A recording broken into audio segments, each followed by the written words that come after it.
ஏன்டா சோகமா இருக்க? கால் ரொம்ப வலிக்குது மிஸ். பஸ்ல நின்னுக்கிட்டே வந்தேன். ஏன் பஸ்ல சீட் இல்லையா? பஸ்ல சீட் எல்லாம் இருந்துச்சு மிஸ். இருந்தும் நின்னுக்கிட்டு தான் வந்தேன்.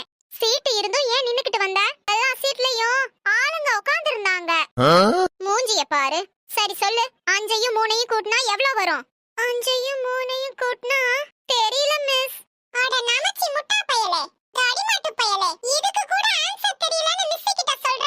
அதானே. எடு உன் கால்குலேட்டரை எடு. கால்குலேட்டரை எடுத்து 5யும் 3யும் கூட்டினா எவ்வளவு வருதுன்னு பார்த்து மிஸ் கிட்ட ஆன்சர் சொல்லு. எனக்கு உங்க ஆன்சரே வேணாம். மனுஷனா பிறந்தா ஏதாவது சாதிக்கணும்டா. நல்ல வேளை மிஸ், நாங்க குழந்தையா பிறந்தோம். அதனால சாதிக்க வேண்டிய அவசியம் இல்ல. சரி சொல்லுங்க, நம்ம கிட்ட இருக்கிற பணத்தை சீக்கிரமே பெருக்கணும்னா நம்ம என்ன பண்ணணும்? பணத்தை எல்லாம் கீழே போட்டுட்டு ஒரு விளக்கமாத்த வச்சு பெருக்க வேண்டியதுதான்.